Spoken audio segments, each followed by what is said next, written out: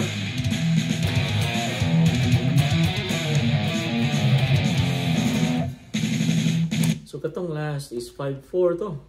Tada da da da da da 1 tada tong karon. So 1 gikan sa 3-4. Dito kita ni atong tanawon. 1, 2, 3 gani. 1, 2, 3, 4, 5. 1, 2, 3, 4. 1, 2, 3, 4. So nakita niyo mo na example na to ng polymeter. Gikan sa 3-4.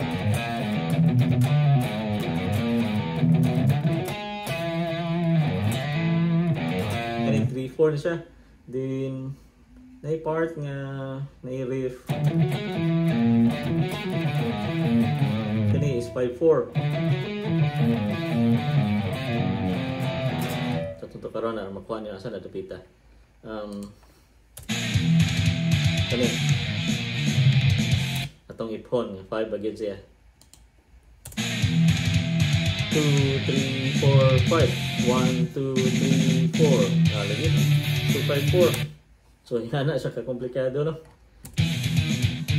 1, 2, 3, 4, 5, 6, 7. 1, 2, 3, 4. 1, 2, 3, 4, 5, 6, 7. 1, 2, 3, 4, 5, 6, 7. Balik sa 4, 4.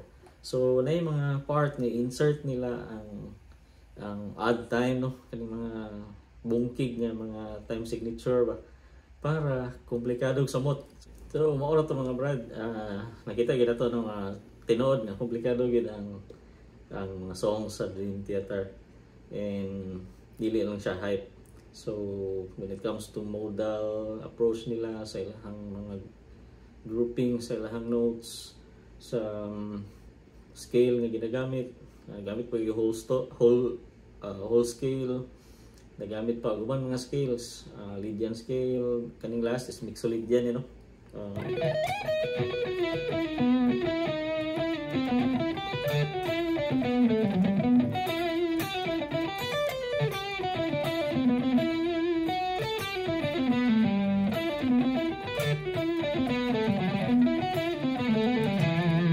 So that is Mixolydian. So nindot kayo og kaning labi na ning kaning last atong gi-tackle ang polymeter, katong mga changes sa meter, no, dili lang siya constant nga 1 2 3 4 1 2 3 4 na siya mga odd time signatures 7 8 3 4 5 4 and many more.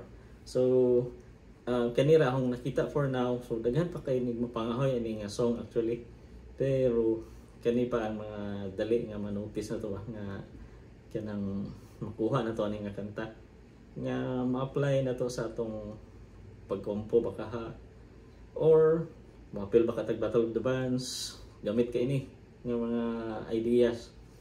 And pagsipra mismo og Dream Theater unsaon pagkuha sa usa ka Dream Theater song nga makuha gini mo nga makasabot ka giunsa. So makasabot gyud ka kung giunsa nimo ni kung nakay katong mga ideas. So ani sa tamang brad, God bless, and leave your comments sa comment section. God bless.